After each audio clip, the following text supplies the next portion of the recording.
there. Welcome back to another episode of the Jasmine Star Show. My name is Christy, Jasmine's podcast producer, and I have a feeling you're going to love today's episode. Tara-Nicholle Kirke is the CEO of Transformational Consumer Insights, which is a marketing, content strategy, and leadership development firm that creates transformational experiences for conscious leaders, businesses, and customers. During her career in Silicon Valley, Tara has created brand growth, media, and content strategies for brands like HGTV, Trulia, Eventbrite, and many, many more.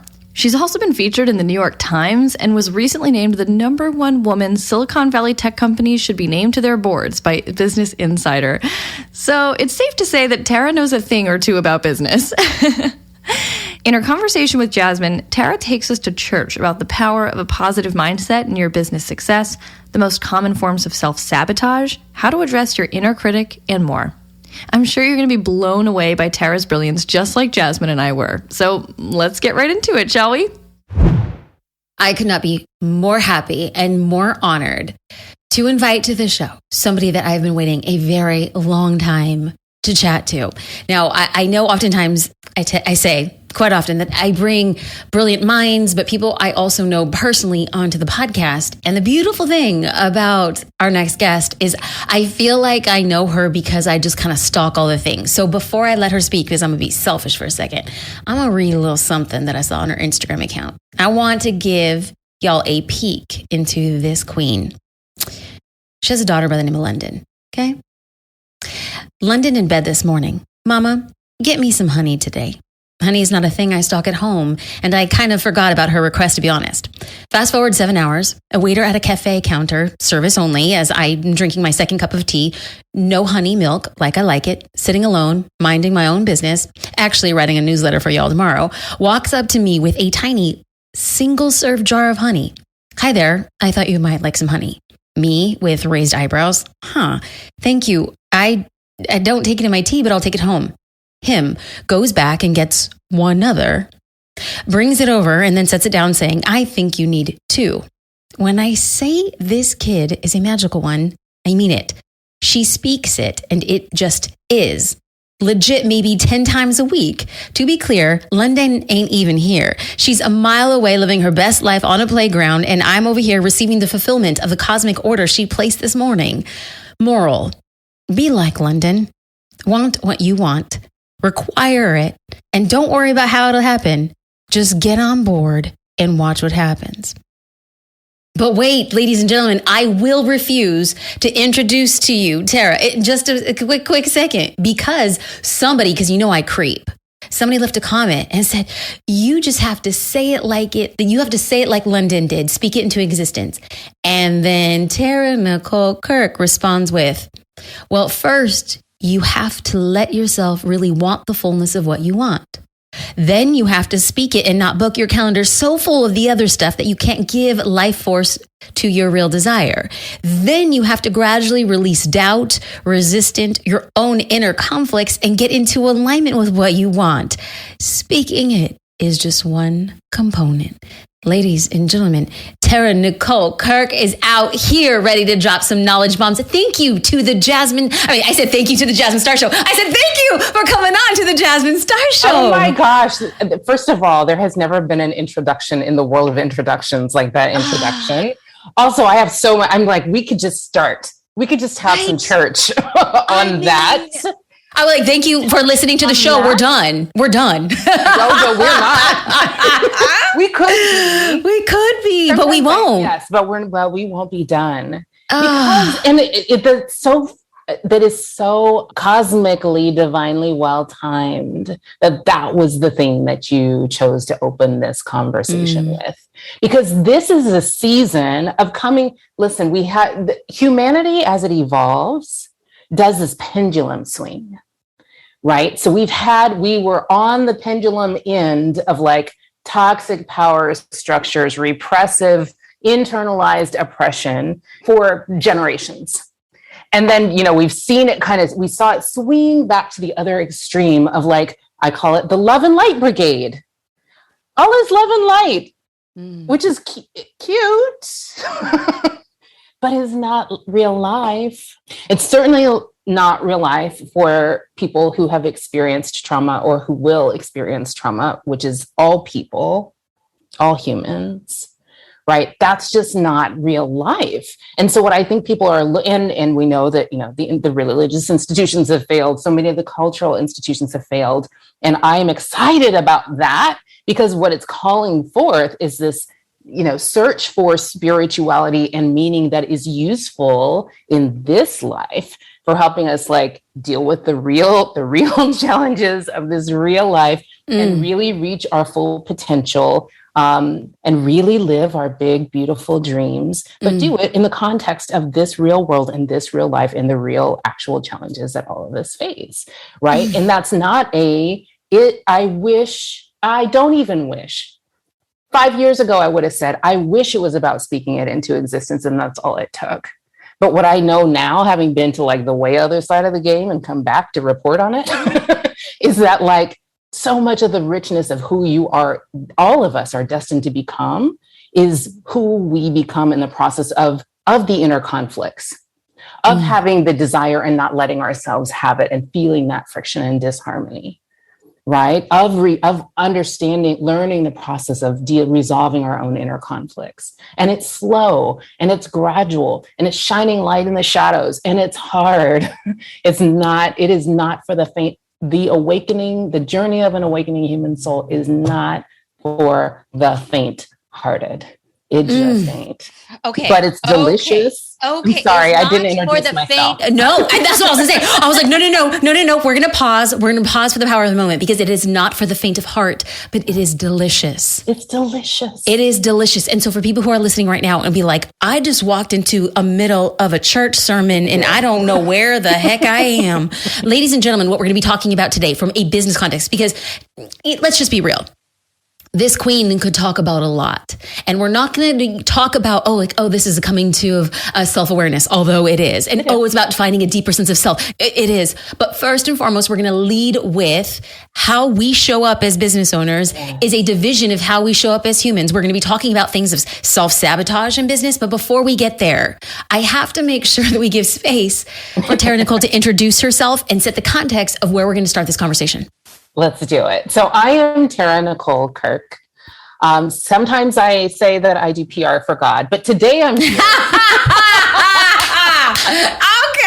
Okay. No big deal. Actually, let's talk about the business lesson in that. Y'all got to figure out what you are the best in the world at and be that. And stop messing around about it. Don't hesitate to say it. I am a master coach. I am a metaphysician, and I am a spiritual strategist to smart, successful, usually very repressed people who are living a little bit in the shadow of the lives that they came here to live. So what I do is help people reach their full potential and do their biggest dreams before they die. I help them do that by undoing their self-sabotage and the fear program that so many of us are living under. And in particular, I have a specialty in helping people heal and transform their inner critic.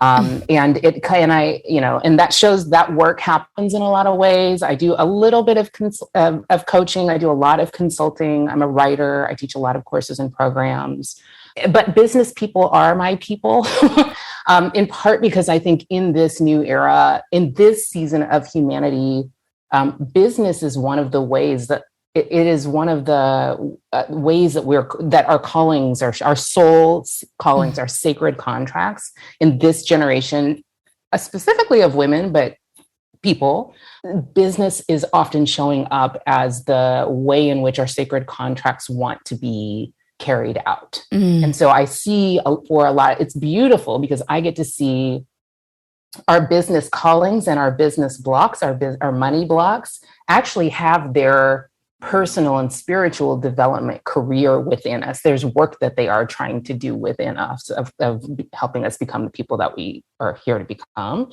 And at the same time, frankly, be very ideally wealthy. I mean, in my definition of spiritual well-being, health and wealth and wisdom and love and full free-flowing creative self-expression are all elements of that.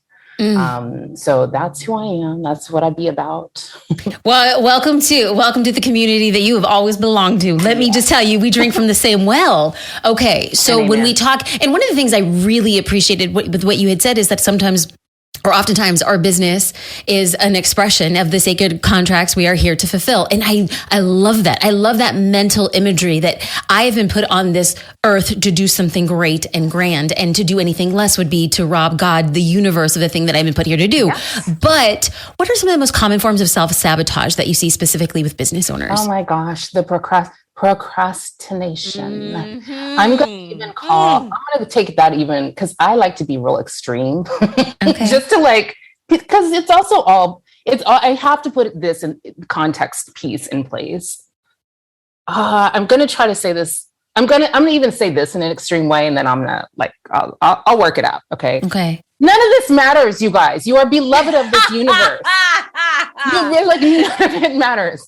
You are truly, every hair on your head is beloved by the creative power that formed all worlds, whether you ever earn another dollar or write another book or sell another product or get out of bed another day in your life. Okay. You are loved. You are a droplet of the divine, period. So in that context, then all these dreams and desires to have a business or to, create a movement or to impact people's lives. I know there are some people who would hear that and be like, well, why are we doing that? Well, I think we're doing that because it's what we're playing the creation game. We humans are the only beings that we know of on this planet that have the ability to think a thought and have an idea about something that doesn't exist and then make it exist. Right? So, and it feels really good when you do that because all of the things that are beneficial to the species in the planet actually feel really good when we do them, right? Think about the perpetuation of the species, how that happens. It feels really good when you do the things that cause that to happen.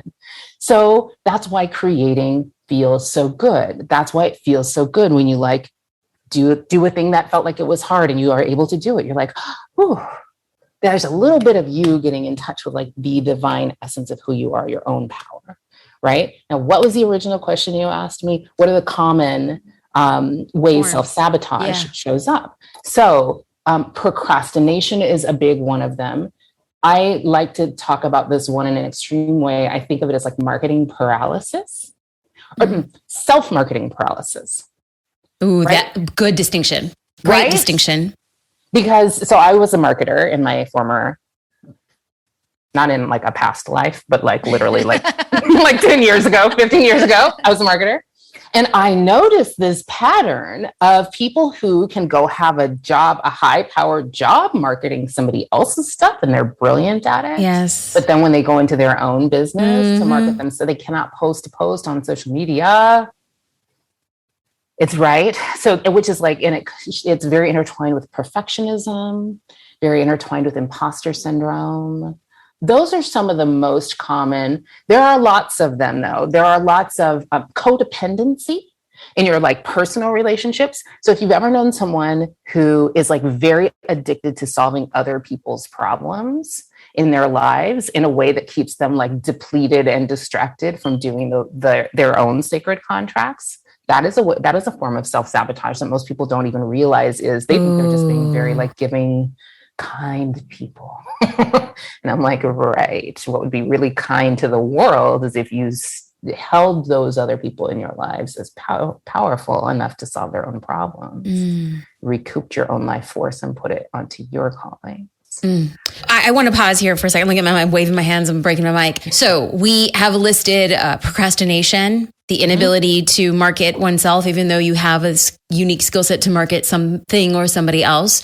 We have codependency. We have perfectionism. So if you have of these smatterings of options in which we could self-sabotage, if somebody listening is hearing and being like, I suffer from one or multiple, then what are some of the steps that we could take to stop? If we have acknowledged that we suffer from the ailment of perfectionism, what does one do? Yeah.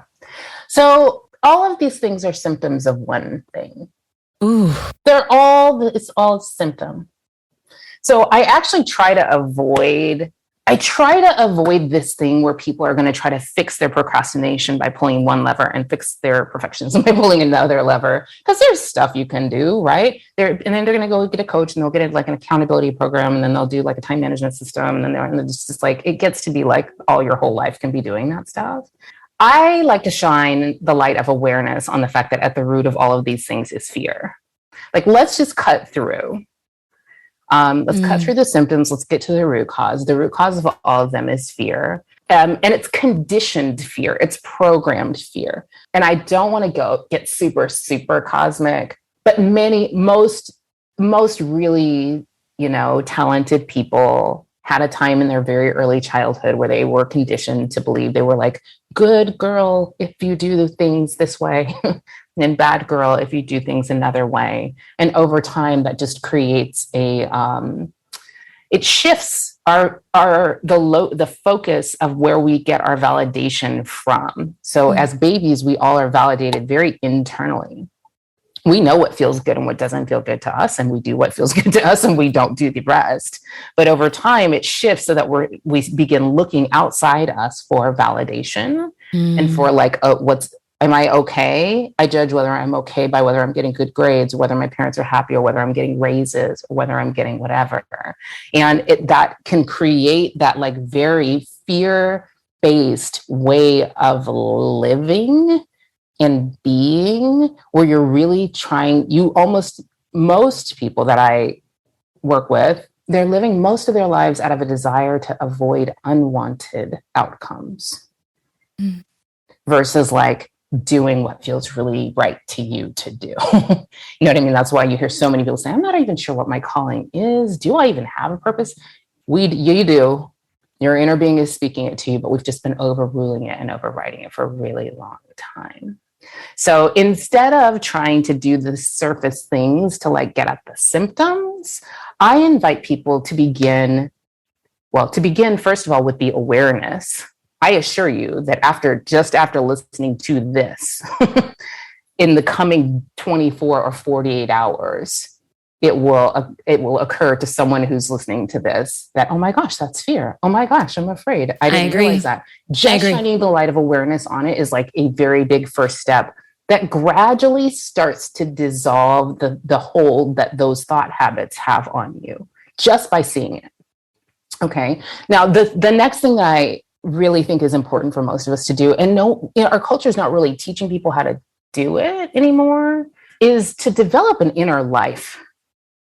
Right? To develop practices and rituals that allow you to get, like, literally, whether it's a meditation practice, I teach like a 4-part daily ritual that I ask people to do in the morning before the rest of the world can start showering you with that onslaught of like content and messages and demands and mom and calendar and whatever.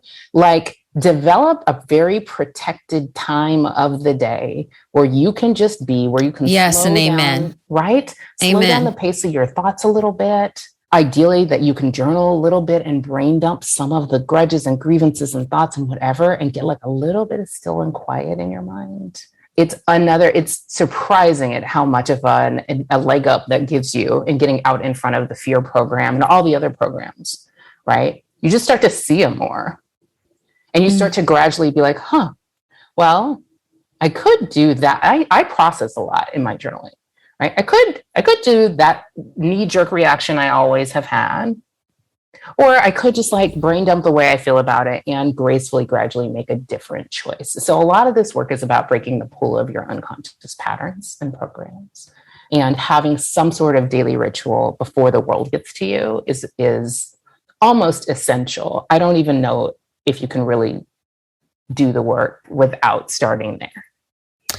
So I'm going to digest this. You are listening and there's a ton coming at you, but the kernel of where do I begin and how do I change once I have identified that I'm embodying some sort of thing, procrastination, perfectionism, codependency, and the root of that is fear. And all of a sudden, in the next 24 to 48 hours, you are going to start to see the pulling of I want to fix or I want to help. And then you realize, oh, that's fear. What am I not addressing? Oh, I have to wait until this is perfect, or I know enough, or I can do enough. from like, wait, that's actually fear of what? And then what Tara-Nicholle Kirke is walking us through, ladies and gentlemen, is can you just write it down?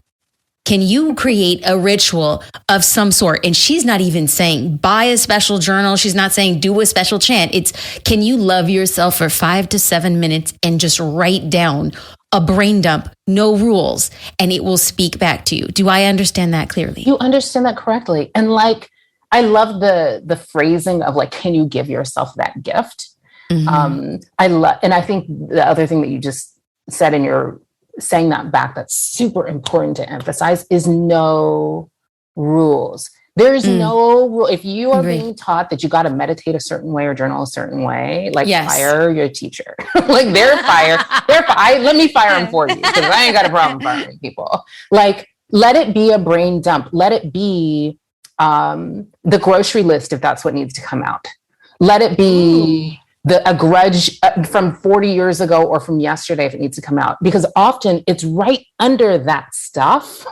That's where all of your divine downloads, your golden threads of inspiration, like your beautiful ideas, those little impulses that are like, my friend Artie always says, sometimes your muse just wants you to go get a burrito, right? It's not always deep. And we put too much pressure on it ourselves that everything that comes out in our journaling has to be deep or we got to tie it up in a pretty bow. And it doesn't.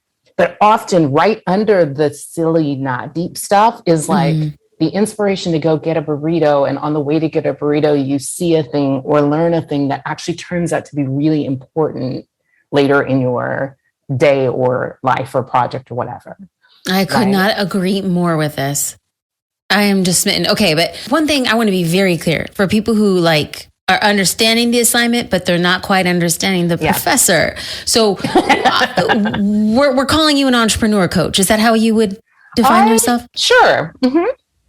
Okay, well, it's kind of I wasn't sold because there's a ton of spirituality in what it is that you do. So totally. I understand. I don't think they're different. I call myself a master coach. Good. That's I call myself I call myself a master coach, a metaphysician, and a spiritual strategist. And I say spiritual strategist because I do not think that there is a different. When I coach someone, and I almost only coach entrepreneurs, so that's true. In my individual coaching practice, I almost only work with entrepreneurs. And what I do with them is actually tends to be hybrid coaching and consulting. So like some days they come in and they need to talk about their marriage. Some days they come in and they need to talk about their money fears. Some days they need to come in and I need to talk about their brand messaging and positioning because I was a CMO and I can't help it. I can't turn it off. So in my one-on-one coaching practice, it is almost only entrepreneurs, but what we coach through is a very fully integrated roadmap of like you into more and more and more into fulfillment of your sacred contracts and sacred potentials. And the actual strategic things that you got to do, the decisions you got to make on an everyday basis to do that. So No, you slipped in a CMO. Can we talk about your origin story? Yeah, it's I have a crazy origin story. So I have a master's degree in psychology. I have a law degree from UC Berkeley. I practiced the law for a while and I represented a bunch of people in the real estate industry. I ended up leaving the law to go into the real estate industry, wrote a book about real estate, that was licensed by HGTV, and HGTV like media trained me and put me on the road for them as a spokesperson. And so that was actually how I became a marketer. I was not like a trained marketer. I just had this beautiful, very intensive experience at working as a marketer for several years for HGTV. So when I was done there, I went in-house and was a marketer at Trulia.com, the real estate search engine. Yes. I worked in Silicon Valley for a long time as a marketing consultant for startups. And then I was the chief marketing officer at MyFitnessPal, which is still actually probably the world's largest health and fitness app. So that's a very short story on my career origin story. What's the pivot point? Like, what happens when we come out like, okay, girl has street credibility and she's basically an underachiever because, and then what intersection, what happens? Like, what happened was Under Armour bought MyFitnessPal. I left the company. I rode my bike around Croatia for some delicious months. I mean, it was really real. And then I thought that what I was going to, I wrote a book called The Transformational Consumer. And it was all about all the experiences I had had throughout my career as a marketer, actually throughout my life. My parents owned a gym when I was a kid. So from the time I was like 9 years old, I was just like fascinated with people who were wanting to make changes in their lives to be healthier, wealthier, or wiser. And that was just like kind of a pattern that I'd always only worked on, projects and brands that were like that. So I wrote this book, The Transformational Consumer, about how entrepreneurs and companies could do that, could really win, really like kind of fanatical, lifelong love, have love affairs with their customers by helping them live better lives. And I thought what I was going to do was start a consulting company helping people do that in their businesses. But as I started consulting with these CMOs and CEOs and marketing teams and product teams, I realized my takeaway was these people know what to do.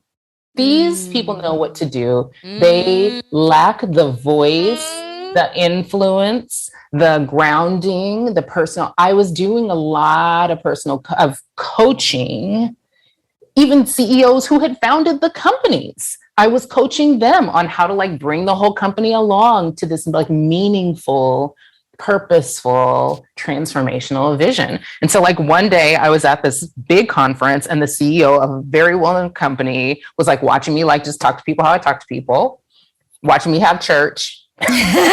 Basically. And he came, I didn't even know this guy, and he literally came up to me and was like, I hear that you're a marketer. I'm sure you're good at it. This is what you should be doing for a living. Like, this is crazy.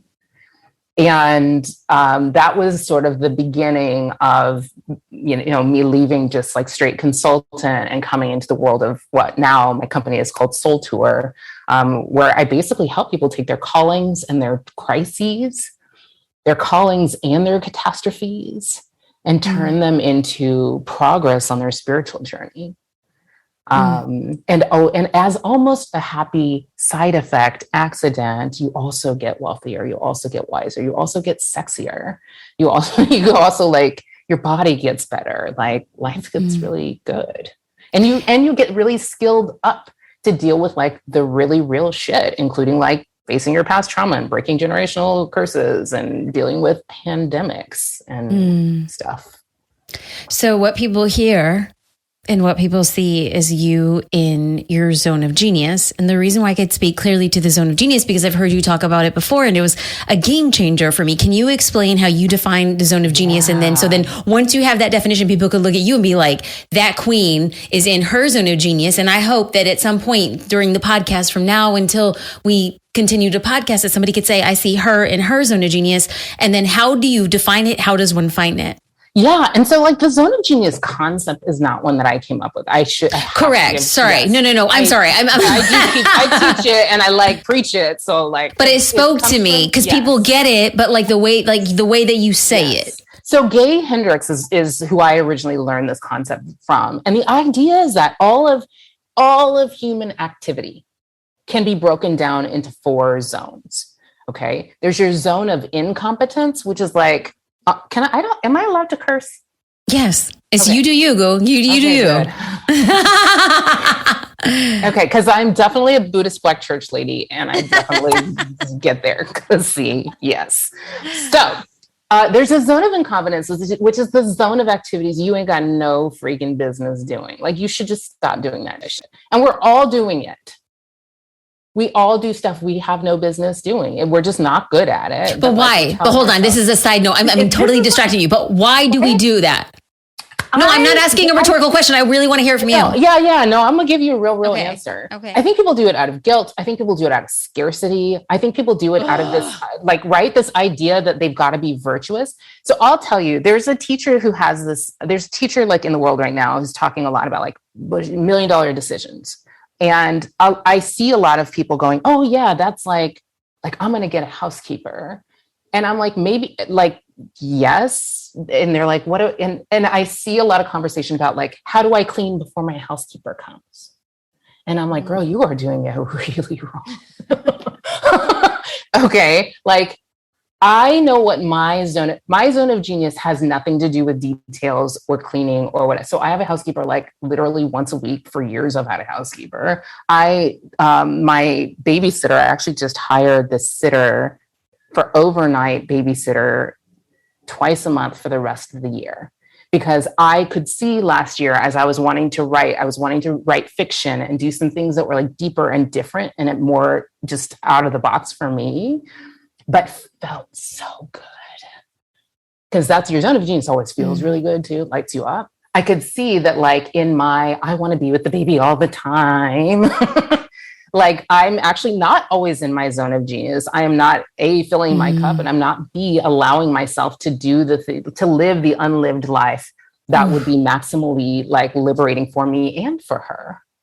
Right. So I was like, then I'm going to find like, and I have this sitter who's like the best with her. And I'm like, she's in her zone of genius. Like for 2 nights a month, I'm going to do that. And to me, that's like, it may or may not make me $1 million, but it felt like $1 million decision. And it keeps us both in our zone of genius. So zone of incompetence, I think a lot of people don't allow themselves to get all the way out of it because they're telling themselves the story that it costs too much or that they don't. It's the scarcity thing. And it can be an unworthiness thing too. Like I should be able to. Yes. So you listed guilt. You had listed scarcity. Unworthiness. You had unworthiness. And I'm sure there's other things in there, but the one that like hit me was, it wasn't guilt. I do a ton. I stay in a zone of incompetence far too long and it's scarcity, girl. I say, I grew up without money. And so I have money and let me just do this because I can keep that money instead of tell you something that was then, this is now. That's crazy. That just like slapped me upside my face. This is now, that was them. This is you. That's right. You don't give your parents your grandparents, your ancestors a different life than they had by doing broke stuff now. You know what I'm saying? And like the point is joy. The point is not the money. Correct. The point is not the money. The point is wholeness in your zone of genius, fulfilling your sacred contracts, meaning, liberation, joy. That's the point. So like, it's not even about how much cash can I amass in this life before I die? Like you don't get extra credit for that. You know what I'm saying? So like spend the money you have. And I'm not saying spend all the money you have. I'm not saying be irresponsible. I'm just saying like, that is what it is there for. Okay. So shout out to Gay Hendricks. No, see, this is Gay Hendricks is like, we're talking about different zones. Yes. But the reason why I asked you specifically to detour on zone of incompetence is because you speak to me and others very clearly. So, okay, but I got to get to that's zone 1, zone of incompetence. Then there's zone of competence. If in a best case, in an ideal world, yes, we would. So there's zone of competence, which is stuff that you're as good at as anyone else, but you shouldn't spend too much time doing that stuff either. Then the tricky ones, zone of excellence and zone of genius. So you always hear people out here want to be excellent because we were all raised to perform and conform and produce and achieve to get love, essentially. Excellence is where you're really good. You're really good at this thing, but it's really freaking depleting. Like you don't actually love it. The zone of excellence is actually the one to pay attention to because it's where people get trapped. It's where people get stuck in shadow jobs. It's for a lifetime sometimes. It's where people get so much external validation because usually when you're in your zone of genius, especially in like a corporate job, you're making somebody else a lot of money. Other people love that you'll do it. Right. So it's all these, and I hear this a lot. I have a lot of women come in especially women come in who are like, I'm really good at making calm from chaos. I've heard that phrase 1,000,000 times. Same here. Oh my gosh. And I'm like, y'all should not even be advertising that because that's why chaos keeps coming your way. The chaos makers are like, who can make it calm? Your zone of excellence is the one where you got to be intentional about detecting, it's like everything else. You got to be intentional about hearing and heeding your own inner guidance and hearing the disharmony from when you get stuck there. And it's hard because, you know, usually you're getting money there, you're getting status there, you're probably getting a lot of promotions there. You're definitely getting a lot of external validation because your work there is really good and it makes other people happy. All right. But then your zone of genius. So your zone of genius is where you are basically the best in the world at whatever that thing is, whatever that activity is. And I like to think of it as an activity because it's something you get to do over and over. Like, the good life happens when you can start to expand the number of moments of your day you're doing this activity, right? Whether you're doing it for a living or not. But in your zone of genius, not only are you wonderful at doing the thing, it's also lighting you up. It's like you get more energized the more you do it. It's like other people are looking at you being like, wow, you are working so hard. And you're like, but am I? Like, I don't know. This feels wonderful. Right? So that's the zone of genius. And it is true. Once you know this framework, you see people in the world and you'll be like, oh, that's what it looks like. That is her in her zone of genius. Right? And hopefully you'll have that spark of recognition when you're in it too. And you can begin that process of just like stretching the moments of the day that you get to be in yours. And then maybe someday, you know, shifting to where it's like mostly what you get to be and do. So how do you balance this? I'm in my zone of genius and then dealing with the inner critic. Like, where does the inner critic flex his or her muscle? Everywhere. Right. So if you're okay. So somebody's listening. And so I want to back up to one thing you had said. You said, you're the best in the world at what you do. If somebody's listening to this and they're like, well, I'm not the best in the world at this, like, oh, but there's something you're the best at.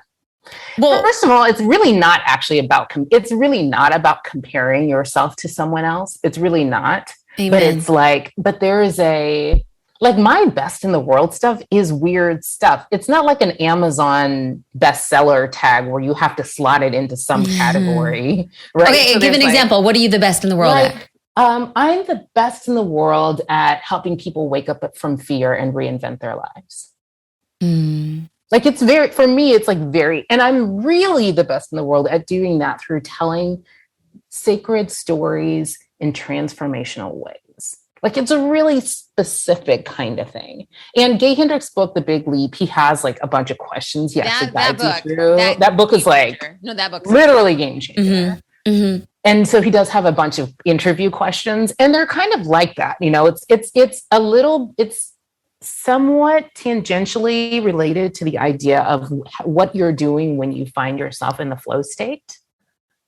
Right? So there's all these like sort of lenses at it, and you shouldn't expect, this is a thing I was just talking with someone about actually earlier today. I think in our culture, we have a tendency, especially among the high achievers, we have a tendency to want the answers, to want them to be neat, to tie them up in a bow, and to want them to be done, even when it comes to our inner work. Like, it's kind of like, I want to know my zone of genius, damn it, and I want to know it right now. And actually when you work with, like, I work a lot with depth psychology and archetypal psychology, like the psychology of Carl Jung and many, many other indigenous approaches to psychology that are very surprisingly similar to Jungian psychology. The work of the unconscious is just not that cut and dry. Like, your understanding of what your zone of genius is likely will dawn on you. Like, you're already on the journey to discovering it. That's why you're listening to this. Like, you called us in. You made us be here in your ear today. Facts. Right? And then, like, it will dawn on you gradually. You'll be in maybe you'll get the book. Maybe you'll be in a moment of doing something and you'll be like, oh, this is that. This is that for me. And sometimes, like, for me, I think of, teaching as part of my sacred contract and my zone of genius. But like, I teach in different ways. Sometimes I literally teach in front of a room. Sometimes I teach on a Zoom. Sometimes I teach in writing. But it's still like transmitting. You know what I mean? So like, you come up and let it take the time it takes to unfold in you and to become clear to you, but know that you have one. So again, going back to somebody who is like kind of like this eye-opening moment of, oh, it doesn't feel like I've been here 2 hours and it doesn't feel like 2 hours. And oh, it comes to me and other people have said that I'm really good at it and it lights me up. And then all of a sudden, the inner saboteur, the critic comes out. Yeah. So as we kind of like tie up, and now I know that our moments of enlightenment will not be packaged up and delivered in 2 days like Amazon Prime. And I know that emotional development will not either. And I'm not asking for an answer in this way. But as we kind of tie up this conversation, I'm going to loop it all back. But for somebody who is discovering and teetering and making a decision to move from that zone of excellence into zone of genius, and they realize like this is the thing that it is, and undercovering the roots of fear and no longer pursuing perfection or pursuing codependency, and then taking the time to step back and fulfill their sacred contracts, and then making time and space not to be in that zone of incompetence. And then they make this up and they feel like I am doing the work. And then the inner critic comes. What then now? Know this, if your inner critic shows up, you 100% are doing it right. Oh, come on. 100%. Your inner critic doesn't show up when you're playing it safe, when you're staying in your zone. That is the truth with the capital T. Hot dang. If your inner critic shows up, your inner critic is the voice of fear, right? Its whole job, it's actually like this very well-intentioned, protective force that just over a lifetime gets very hardened and harsh and hindering and counterproductive. So your inner critic only shows up when you feel exposed or vulnerable or afraid. And oh, by the way, all the things that you do in your zone of genius and all the things that you do to fulfill your sacred contract make you feel a little scared, a little exposed, a little vulnerable, or a lot. So just know your inner critic will fight to stay alive. It's fear, and fear is it's a program. It will, and you can get, and just knowing it's a program allows you to a little bit let the program run in the background without letting it run your life. Right? So if you feel your inner critic show up, be like, don't try to silence it, slay it, mute it, quiet it, pun it, obliterate it. Just befriend it. You can even thank it. Thanks for trying to keep me safe. Right? Like, thanks, but no thanks. I got this. I'm in the steering wheel, and just be gradual about it. Just be gradual about it. Let just seeing it be the win for a minute, Let just seeing fear be the win for the minute. Ladies and gentlemen, we started this conversation by creating space and asking for what it is we want, and not just asking for it. We actually have to clear out things from our lives to make space for it. And then we moved into this idea of sabotage, and we were clearly instructed that self-sabotage is fear in multiple forms. And we end the conversation with fear in the form of the inner critic. I hope more than anything that the doubts or the fears that you hear today, you will have an awareness of, and then have an awakening. And once you have that moment of awakening, you're just getting started. Just that is the first step. And so people who want to pursue more steps and follow you and get to know you and just kind of watch you from a distance before they build up the courage to reach out to you, like your girl right here, where can they find you and your brilliance and your guiding light? Yes, ma'am. They should come to soultour.com/sign up. And that just gets you my newsletter. I send out stuff all the time. I send out my little downloads when they come through. And I also send out lots of invitations to join me at different, programs and things. So soultour.com/sign up. I love that. I love the time that you have spent with us. I love that you are carving time away from your family, sharing the most valuable asset you own, which is your time and your brilliance and your knowledge and your experience, and sharing it so generously. Thank you, sweet, sweet, brilliant soul. I appreciate you. Thank you bless us. Jasmine, this is lovely. Thank you so much. Gosh, wasn't Tara-Nicholle on fire? I can always tell when a guest is amazing when Jasmine texts me after the interview about how shocked she was by how quickly their conversation flew by. She could have talked to her all day long. If you enjoyed this conversation as much as we did, shoot Jasmine a DM at Jasmine Star on your favorite social media platform and let us know. The team and I are always trying to gain insight on which guests you love, what episodes you want to hear more of. So if you love Tara-Nicholle and want us to bring on more guests like her, please let us know in a DM. Until next time, I hope you have a wonderful day. Bye, friends.